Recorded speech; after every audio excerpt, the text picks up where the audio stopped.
Hello प्यारे बच्चों, नमस्कार। कैसे हैं आप सभी बच्चों का स्वागत है। प्यारे बच्चों, आज हम इतिहास का दूसरा चैप्टर पढ़ने वाले हैं जिसका नाम है भारत में राष्ट्रवाद। आपके पूरे इतिहास की पुस्तक में सबसे महत्वपूर्ण चैप्टर अगर कोई है तो वो यही चैप्टर है जिसका नाम है भारत में राष्ट्रवाद। इतिहास का सबसे महत्वपूर्ण अध्याय, साथ ही साथ यह अध्याय आपके मानचित्र में भी काम आता है। जब आपकी बोर्ड परीक्षा होती है, जब आपकी परीक्षा होती है तो वहां पर इतिहास से 5 अंक के आपके मानचित्र के प्रश्न आते हैं और वह इसी चैप्टर से आपको देखने को मिलेंगे। तो प्यारे बच्चों, पूरे इतिहास का सबसे महत्वपूर्ण अध्याय कोई है तो वह है भारत में राष्ट्रवाद। आज हम देखेंगे भारत में राष्ट्रवाद क्या है, क्या नहीं है, और आपको पूरा चैप्टर बहुत अच्छे तरीके से समझ में आने वाला है। आइए भारत में राष्ट्रवाद चैप्टर को हम पढ़ेंगे तो शुरुआत करेंगे गांधी जी के भारत आगमन के साथ। गांधी जी के भारत आगमन के साथ हमारी शुरुआत होगी इस चैप्टर में और हम आपको भारत छोड़ो आंदोलन तक इस चैप्टर को ले जाएंगे खींच के। तो आइए शुरू करते हैं आज के इस सेशन को, आज की इस क्लास को। तो सबसे पहले अगर हम बात करें बेटा, अगर हम बात करें, थोड़ी मैं पहले की घटना बता देता हूं आपको। सन 1885 की बात है बेटा, सन 1885 ईस्वी की बात है। सन 1885 ईस्वी में बेटा कांग्रेस की स्थापना होती है। थोड़ा भी ध्यान से सुनिएगा क्योंकि आपको सारी चीजें समझ में आएंगी। क्या होता है? कांग्रेस की स्थापना होती है सन 1885 में। ठीक है, किसकी स्थापना बेटा? कांग्रेस की स्थापना, कांग्रेस की स्थापना 1885 में होती है, यानी कि यही राहुल गांधी वाली कांग्रेस। जब कांग्रेस की स्थापना होती है तो कांग्रेस की स्थापना करने का मुख्य उद्देश्य था कि भारत की पूरी जनता को एक मंच पर लाना, एक जगह खड़ा करके अंग्रेजों के ऊपर दबाव बनाना था। कांग्रेस की स्थापना A.O. ह्यूम द्वारा सन 1885 में की गई और कांग्रेस में बड़े बड़े दिग्गज नेता शामिल होते हैं, जैसे गोपाल कृष्ण गोखले, फिरोज शाह मेहता, दादा भाई नेहरू जी। ये लोग कांग्रेस को आगे बढ़ाने का काम करते हैं। बहुत पढ़े लिखे और बहुत बुद्धिजीवी वर्ग था ये, और कांग्रेस को आगे ले जाने का काम करते हैं। अंग्रेजों से कांग्रेस के मंच की सहायता से भारत को आजाद करने की मांग करते हैं, लेकिन अंग्रेज ये बात स्वीकार करने के लिए तैयार नहीं थे कि उनको भारत छोड़ना ही होगा। धीरे धीरे 1885 के बाद समय आ चुका था सन 1907 का। सन 1907 आते आते यहां पर जो कांग्रेस पार्टी थी, जिसका उद्देश्य भारत को आजाद कराना था, जिसका उद्देश्य पूरी देश की जनता को एक मंच पर लाके खड़ा करना था, 1907 आते आते कांग्रेस पार्टी में ही फूट डल गई। मतलब जिसका काम देश की जनता को एक करना था वह ही खुद फूट के कटघरे में आ गई। 1907 में एक अधिवेशन हुआ। अधिवेशन का मतलब मीटिंग, सूरत अधिवेशन। सूरत अधिवेशन बेटा, ये अधिवेशन क्या है? अधिवेशन मीटिंग मान लो एक तरीके की। प्रत्येक वर्ष कांग्रेस का अधिवेशन मीटिंग हुआ करती थी, जिसमें कांग्रेस के बड़े बड़े दिग्गज नेता आपस में विचार विमर्श करते थे। आज भी होती है, आपको पता होगा। तो 1907 आते आते बेटा एक सूरत का अधिवेशन था और यहां पर कांग्रेस में कांग्रेस का विभाजन हो गया। कांग्रेस का विभाजन हो गया, समझना बेटा, कांग्रेस का बेटा विभाजन हो गया यहां पर। यानी कांग्रेस के जो नेता थे वह दो धड़ों में बंट गए। एक धड़ था गरम दल का। क्या था बेटा? एक धड़ था बेटा गरम दल का, एक था नरम दल, और एक धड़ था बेटा गरम दल। अभी आपको समझ में आ जाएगा ये पूरी कहानी क्या थी, बस इसको देखते रहिएगा, मजा आने वाला है। नरम दल में कौन कौन लोग थे? जैसे गोपाल कृष्ण गोखले, गोपाल कृष्ण गोखले, फिरोज शाह मेहता, फिरोज शाह मेहता, दादा भाई नेहरू जी, दादा भाई नेहरू जी, और भी बहुत सारे नेता थे, जिनमें से मैंने आपको 2-3 नेताओं के जो नाम है प्रमुख रूप से बता दिए। अब मैं और अगर गरम दल की बात करूं तो गरम दल में कौन कौन शामिल था, जैसे बाल गंगाधर तिलक, बाल गंगाधर तिलक, लाला लाजपत राय, लाला लाजपत राय, बिपिन चंद्र पाल, जिसको लाल बाल पाल कहते हो, बिपिन चंद्र पाल। ये बेटा गरम दल के कुछ प्रमुख नेता हुआ करते थे। ये नरम दल का मानना था कि हम अंग्रेजों से जो आजादी के लिए बात करेंगे वह शांति से और प्रेम पूर्वक बात करने वाले हैं। लेकिन गरम दल के नेता कहते थे कि नहीं भैया, अंग्रेज तो अब बातों से मानने वाले नहीं है, अब अंग्रेजों को तो लाठी से ही मनाना पड़ेगा, लाठी से ही इनको भगाना पड़ेगा। तो कांग्रेस में कहीं ना कहीं फूट डल गई, जिस कांग्रेस की स्थापना 1885 में सिर्फ इस उद्देश्य से हुई कि इस कांग्रेस के जरिए से देश की जनता को एक किया जाएगा और अंग्रेजों से लड़ने का काम किया जाएगा। वह 1907 आते आते अपने आप में उसका विभाजन हो गया। तो कहीं ना कहीं भारत में एक ऐसे व्यक्ति की तलाश थी, भारत को एक ऐसे मजबूत व्यक्ति की तलाश थी जो पूरे देश की जनता को एक मंच पर खड़ा कर पाए, देश की जनता को एक साथ लेके आ पाए।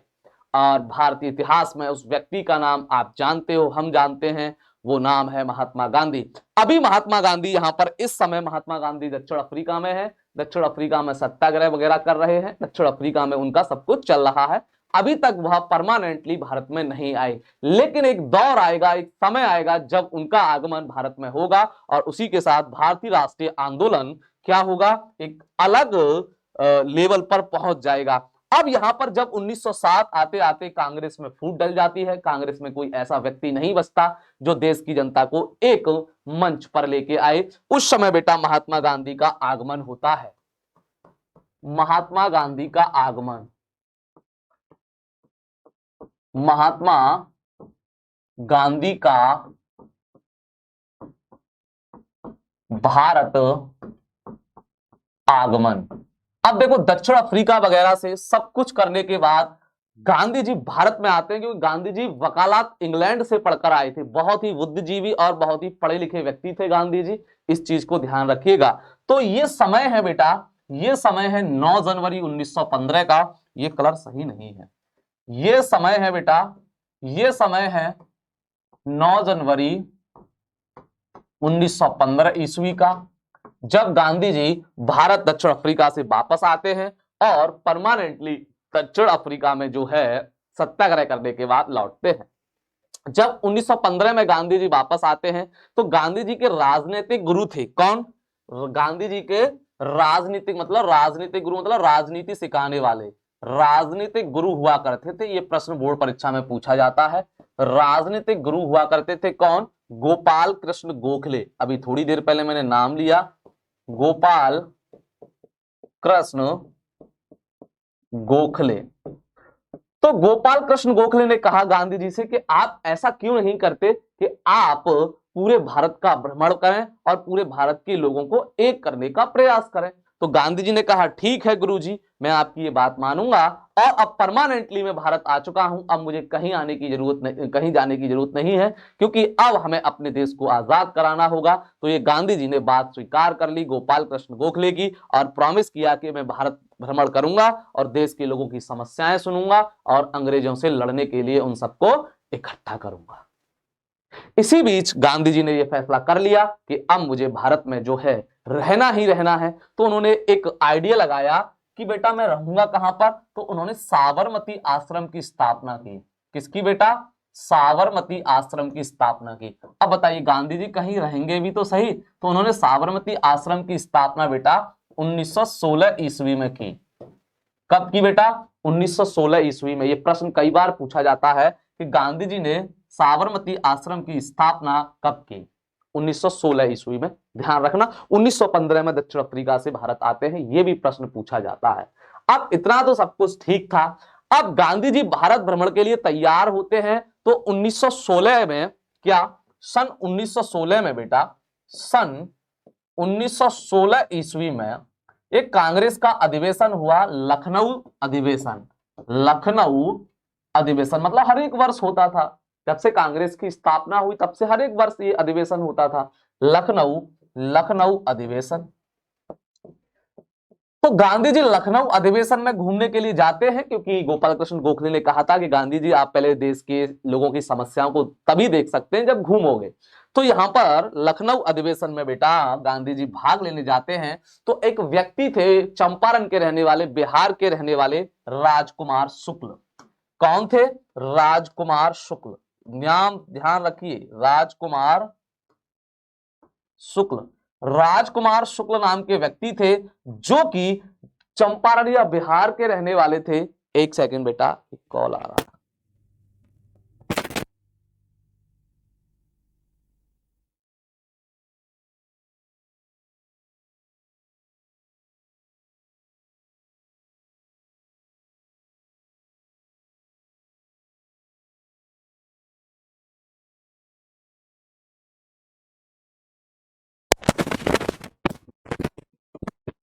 हाँ बेटा, चलिए थोड़ा अर्जेंट कॉल आ गया था, कोई बात नहीं।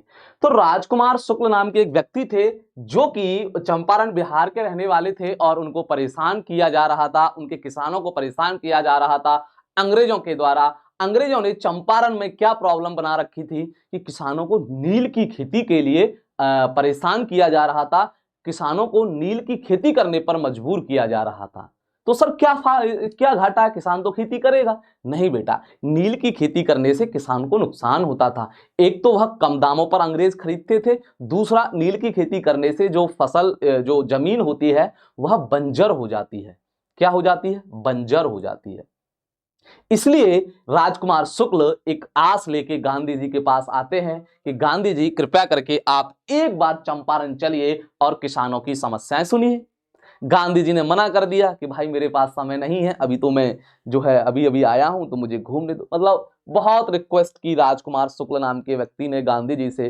तो गांधी जी ने अंत में हामी भरी और कहा कि ठीक है शुक्ल साहब, मैं जब कोलकाता अधिवेशन होगा, कोलकाता में अधिवेशन हो रहा होगा, तब मैं वहां भाग लेने आऊंगा, आप वहां से मुझे ले जाइएगा। तो इस बात का इंतजार कर रहे थे राजकुमार शुक्ल। और गांधी जी कोलकाता अधिवेशन में जब भाग लेने के लिए पहुंचे तो क्या हुआ, राजकुमार शुक्ल उनको रिसीव करने के लिए कोलकाता पहुंच गए।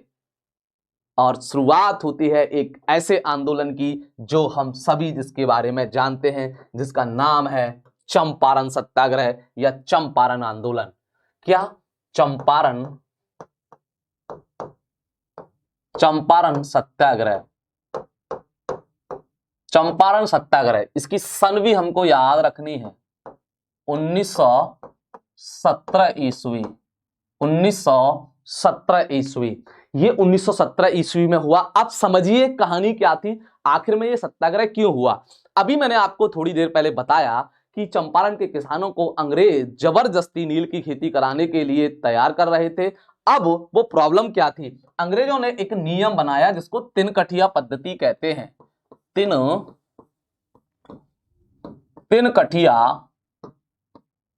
तिनकठिया पद्धति, समझिए ये क्या था। ये बहुत इंपॉर्टेंट है, कई बार पेपर में इसमें प्रश्न आते हैं। तिनकठिया पद्धति का मतलब क्या है कि एक बीघा में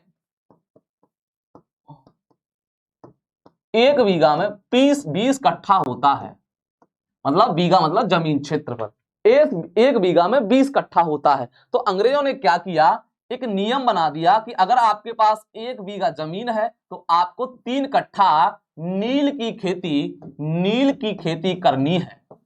नील की खेती करना अनिवार्य है। अंग्रेजों ने बेटा ये नियम बना दिया, अंग्रेजों ने नियम बना दिया। तिनकठिया पद्धति थी, इसी को तो बोलते हैं तिनकठिया, कट्ठा और तिन का मतलब 3। तो अंग्रेजों ने नियम बना दिया कि अगर आपके पास 1 बीघा जमीन है और 1 बीघा जमीन में 20 कट्ठा होता है, तो 20 कट्ठा में से आप क्या करोगे, 3 कट्ठा आपको क्या करना पड़ेगा, 3 कट्ठा नील की खेती करनी है। अब किसान इसलिए विरोध कर रहे थे क्योंकि किसानों की ये जो नील है ये सस्ते दामों पर अंग्रेज खरीद रहे थे और साथ ही साथ उनकी फसल बंजर हो रही थी। इसका विरोध किया गया और गांधी जी चंपारण आते हैं और गांधी जी ने सफल इसका नेतृत्व किया और आखिर में अंग्रेजों को झुका ही दिया। तो चंपारण सत्याग्रह, इसके बारे में बहुत सारी चीजें आपको याद रखनी है। कब हुआ? 1917 में। इसका संबंध किससे था? किसानों से था बेटा, किसानों की समस्याओं से था। इसी को बेटा तिनकठिया पद्धति कहते हैं, जो मैंने अभी थोड़ी देर पहले आपको समझाया। और ये इसलिए महत्वपूर्ण है क्योंकि गांधी जी का भारत में यह पहला सत्याग्रह था। पूछा जाता है गांधी जी का भारत में पहला सत्याग्रह कौन सा था? गांधी जी का भारत में पहला सत्याग्रह चंपारण सत्याग्रह था।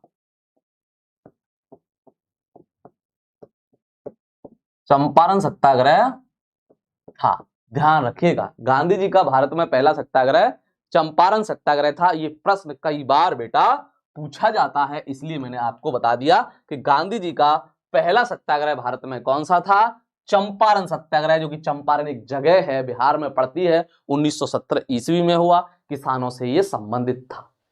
अब गांधी जी ने इसको सफल बनाया, गांधी जी ने इसका सफल नेतृत्व किया। अब कहीं ना कहीं अंग्रेजों के ऊपर दबाव आने लगा। ठीक एक वर्ष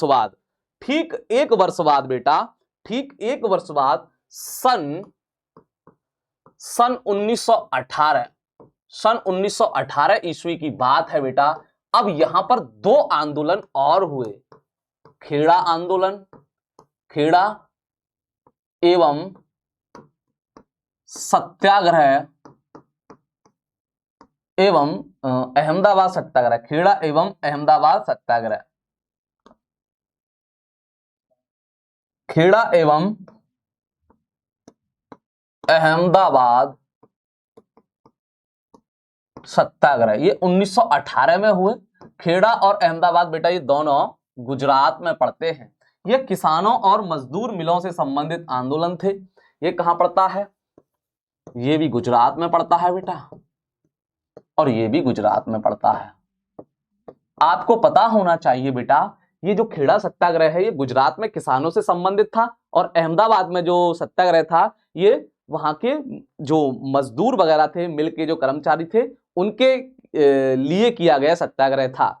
ठीक, तो सन 1918 में गांधी जी ने दो सत्याग्रह किए, खेड़ा एवं अहमदाबाद सत्याग्रह। अब जब गांधी जी 1917-1918 में तीन आंदोलन करने के बाद सफल हो जाते हैं, तो अंग्रेजों के ऊपर कहीं ना कहीं बेटा ये दबाव रहता है कि ये टकला जो आया है यहाँ पर, गांधी नाम का व्यक्ति, इसने तो 2 साल में 3 बड़े बड़े आंदोलन करके हम लोगों को झुका दिया। अंग्रेजों को अब डर लगने लगता है, तो अंग्रेज इन चीजों को, इन सत्याग्रह को रोकने के लिए एक प्लानिंग करते हैं, एक एक्ट बनाते हैं, जिसको कहा जाता है बेटा रॉलेट एक्ट। क्या कहा जाता है बेटा? जिसको रॉलेट एक्ट कहा जाता है। रॉलेट एक्ट कब पारित किया गया? रॉलेट एक्ट 1919 में पारित किया गया। कब पारित किया गया? 1919 ईस्वी में रॉलेट एक्ट पारित किया गया। और इस एक्ट में अंग्रेजों ने प्रावधान किए कि किसी भी व्यक्ति को शक के आधार पर उठा सकते हैं, मतलब किसी भी व्यक्ति को शक के आधार पर उठा सकते हैं, और बेटा उसको जेल में भी डाल सकते हैं। इसी रॉलेट एक्ट के अन्य नाम है, इसको काला कानून भी कहा जाता है। काला कानून, या बिना वकील या बिना दलील वाला भी इसको कानून कहते हैं, क्योंकि यहां पर कोई केस वेस लड़ने की छूट नहीं थी। तो रॉलेट एक्ट सन 1919 में, इसको काला कानून कहा गया। और इसका जो बनाया था इसको, ये भारत में राजनीतिक जो चीजें थी, या भारत में जो आंदोलन था, उसको रोकने के लिए इस एक्ट को बनाया गया। इस एक्ट का विरोध भी हुआ, इस एक्ट का बहुत विरोध हुआ बेटा। इस एक्ट का विरोध हुआ, और उस विरोध के चक्कर में बेटा जलियांवाला बाग हत्याकांड भी होता है। जलियांवाला बाग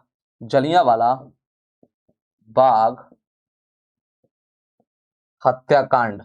अब बहुत सारे लोग बेटा क्या कर रहे थे? बहुत सारे लोग इस एक्ट का विरोध कर रहे थे जगह जगह। तो पंजाब के अमृतसर में बेटा ये जलियांवाला बाग पड़ता है, तो यहाँ बहुत सारे लोग क्या कर रहे थे? बहुत सारे लोग मिलकर आपस में बातचीत कर रहे थे कि देखो ये सही नहीं किया अंग्रेजों ने, ये हुआ वो हुआ। तो एक अंग्रेज पुलिस अधिकारी था जिसका नाम था जनरल डायर, और उसने उस बाग के मासूम लोगों के ऊपर बेटा गोलियां दागी। और यह जो जलियांवाला बाग हत्याकांड है 13 अप्रैल 1919 ईस्वी को होता है, ये पूछा जाता है। यहाँ पर बहुत सारे लोग मारे गए, बहुत सारे बच्चे बेगुनाह महिलाएं मारी गईं और बहुत दुखद घटना थी। तो रौलक एक्ट के कारण आपका जलियांवाला बाग हत्याकांड हुआ, इस चीज को आपको समझना चाहिए। ठीक, मुझे लगता है यहां तक सारी चीजें आपको क्लियर हो गई होंगी। अब बात आती है सन 1920 की।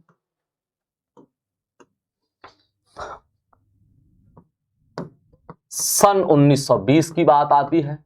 गांधी जी ने बेटा, गांधी जी ने असहयोग आंदोलन प्रारंभ कर दिया। क्या? गांधी जी ने बेटा असहयोग आंदोलन 1920 में गांधी जी के द्वारा प्रारंभ किया गया।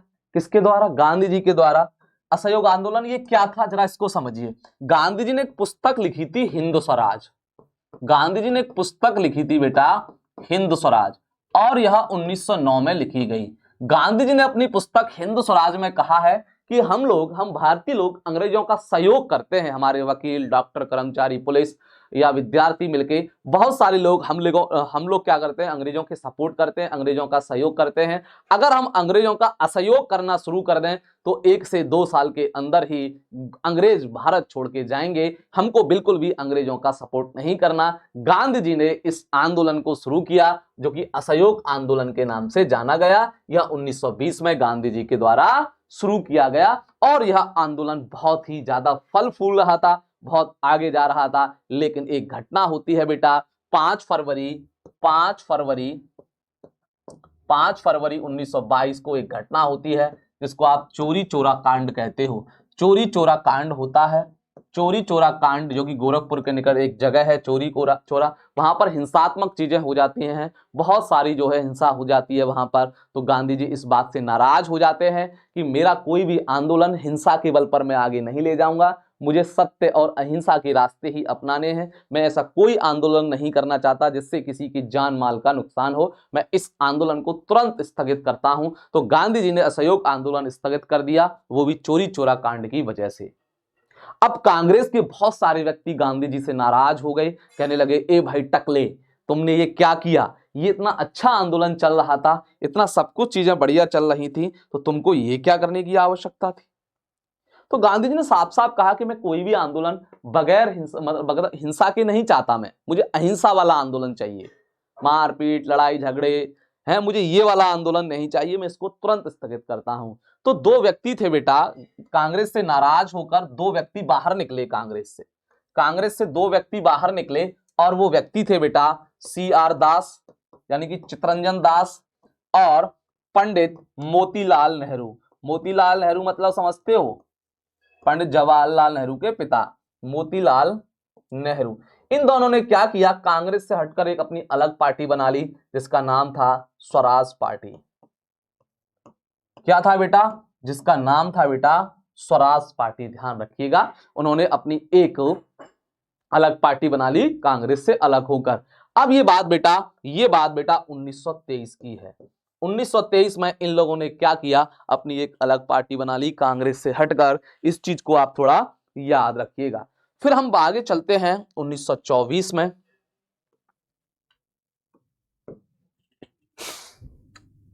सन 1924 की बात यहां पर आती है। तो 1924 में एक अधिवेशन हुआ, बेलगांव अधिवेशन।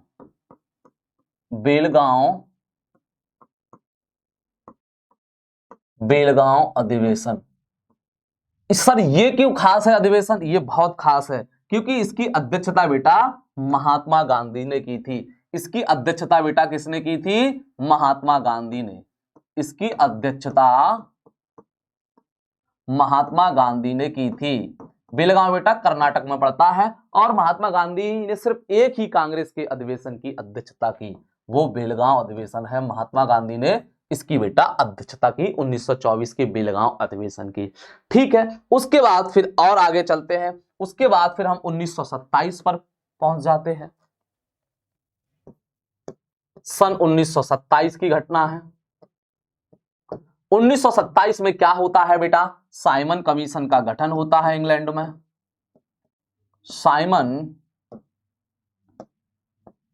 साइमन कमीशन का गठन होता है। कहां पर होता है? इंग्लैंड में साइमन कमीशन का बेटा गठन होता है। और साइमन कमीशन का गठन इसलिए होता है कि साइमन कमीशन भारत में जाके संवैधानिक सुधारों को करने का प्रयास करे। संवैधानिक सुधार मतलब जो भी है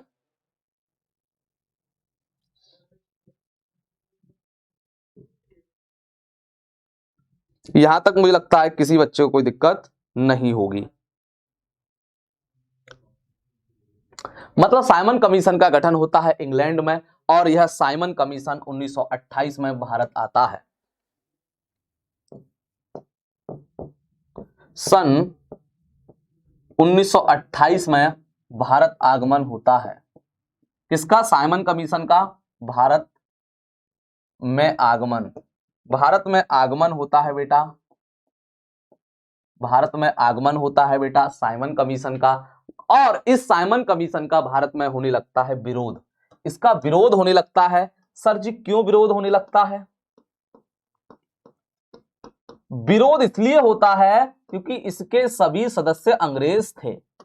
इसके सभी सदस्य अंग्रेज थे। विरोध क्यों होने लगता है? क्योंकि इसके सभी सदस्य अंग्रेज थे और ये भारतीयों को बिल्कुल भी पसंद नहीं था कि हमारे देश में संवैधानिक सुधार करने आए हो तो विदेशी लोगों को लेकर आए। कम से कम 2-4 सदस्यों को तो हमारे देश के लोगों के साथ रखना चाहिए था, तभी हम संवैधानिक सुधार करवाएंगे।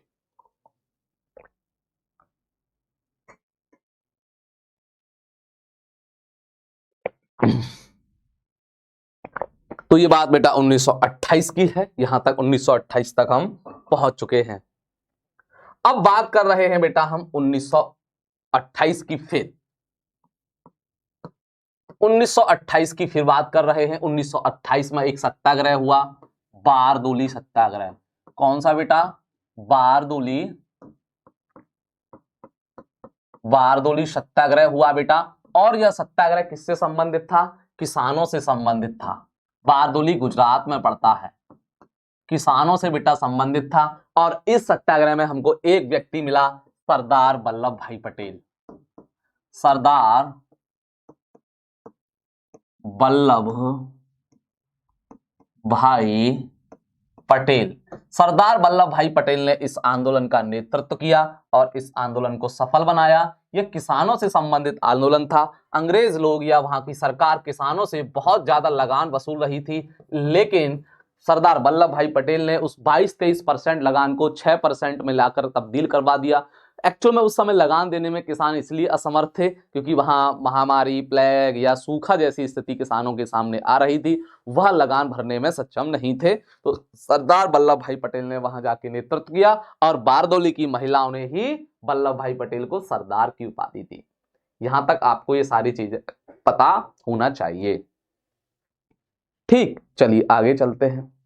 अब 1928 के बाद बात करते हैं सन 1929 की, जो कि बहुत महत्वपूर्ण सन था। 1929 में बेटा क्या हुआ? 1929 में बेटा एक अधिवेशन हुआ, लाहौर अधिवेशन। कौन सा हुआ? लाहौर अधिवेशन। लाहौर अधिवेशन 1929 में हमको देखने को मिला। सर इसमें क्या था? इसमें पूर्ण स्वराज की मांग की गई।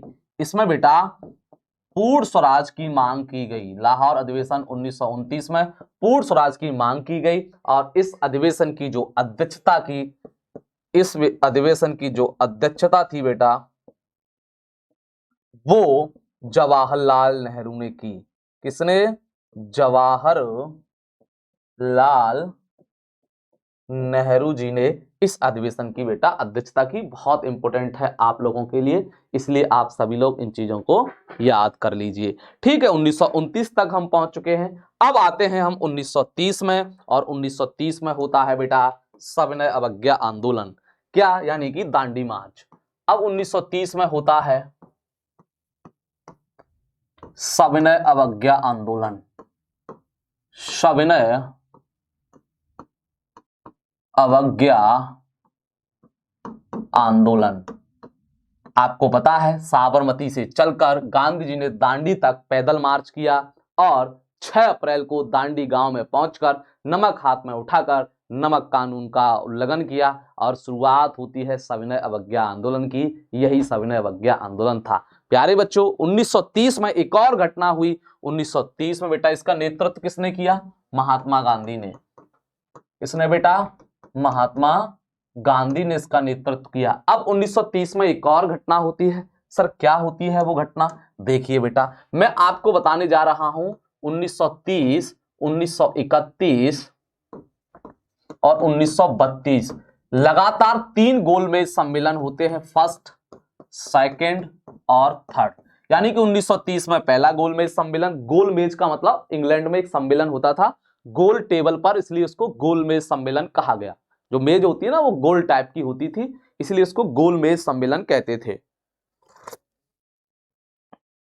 तो 1930 में, और ये तीनों के तीनों इंग्लैंड में हुए। 1930 में पहला, 1931 में दूसरा, 1932 में तीसरा। ये वाला जो गोलमेज सम्मेलन था इसमें महात्मा गांधी ने भाग लिया। ये प्रश्न कई बार पूछा जाता है कि महात्मा गांधी ने किस वाले गोलमेज सम्मेलन में भाग लिया, तो वो दूसरा वाला गोलमेज सम्मेलन था। कौन सा था बेटा? दूसरा वाला गोलमेज सम्मेलन था। इस चीज को आप थोड़ा याद रखिएगा। ठीक, चलिए आगे चलते हैं। ठीक है, अब बेटा यहीं पर एक चीज और मैं बता दूं आपको। 5 मार्च 1931 ईस्वी को क्या होता है? गांधी इरविन समझौता होता है। गांधी इरविन समझौता कब होता है? 5 मार्च 1931 को गांधी इरविन समझौता होता है। इरविन मतलब भारत का गवर्नर जनरल हुआ करता था, गांधी जी के साथ समझौता करता है। इसी को बेटा गांधी इरविन समझौता के नाम से जानते हैं। उसके बाद आगे चलते हैं। उसके बाद क्या होता है?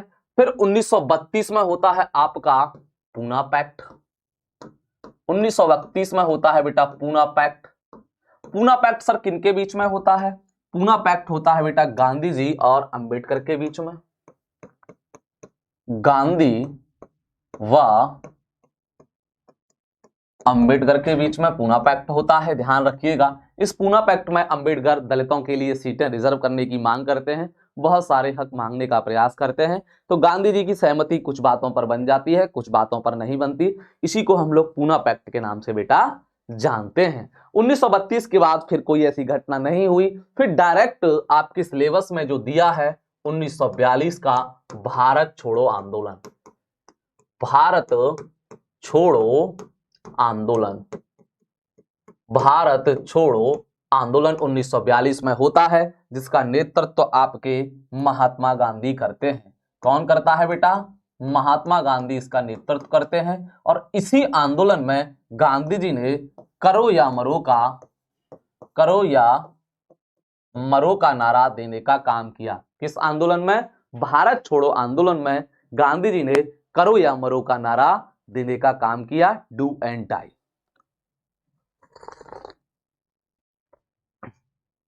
तो प्यारे बच्चों आज की क्लास हम यहां पर समाप्त करते हैं। आशा करता हूं आप सभी बच्चों को ये क्लास बहुत अच्छी लगी होगी, मजा आया होगा पढ़कर। कहानी की तरह मैंने इतिहास पढ़ाने का प्रयास किया। चलिए बच्चों अब हम मिलेंगे किसी और क्लास में। जब तक आप लोग सभी लोग अपना ख्याल रखिए। देखिए इतिहास विषय को पढ़ने के लिए बहुत सारी चीजें हैं। लोग बात कहते हैं अरे इतिहास विषय बहुत बोरिंग है, अरे इतिहास विषय याद नहीं होता, इतिहास तो बहुत रट्टा वाला सब्जेक्ट है। नहीं, रट्टा वाला सब्जेक्ट नहीं है इतिहास। इतिहास जैसे आप कहानी सुनते हो ना, जैसे आप मूवी वगैरह देखते हो या कोई सीरियल देखते हो, तो आप सीरियल या मूवी देखने के बाद आपको वो याद हो जाता है।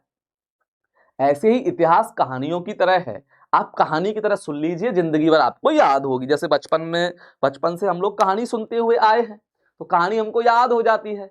तो इसको भी कहानी के तौर पर लीजिए ना, रटने का तो कोई काम ही नहीं है इसमें। कहानी के सर कहानी बता रहे हैं, इतिहास की कहानी है, उसको याद करेंगे बढ़िया तरीके से, मजा आ जाएगा। तो इतिहास बेटा कोई बोरिंग विषय नहीं है। आपको लगता है, आप जुड़े रहिए, इतिहास को हम सरल बनाएंगे, लेकिन आपको जुड़ना पड़ेगा। भूगोल भी है या नागरिक शास्त्र भी है, सारे विषयों को हम सरल बनाते हैं। आपने देखा होगा हम कई वर्षों से पढ़ा रहे हैं, तो आप सभी हमको जानते भी होंगे। चलिए फिलहाल प्यारे बच्चों इस क्लास को हम यहाँ पर करने वाले हैं एंड। ये सेशन एंड होने वाला है। क्योंकि अब हम मिलेंगे आपसे अगली क्लास में।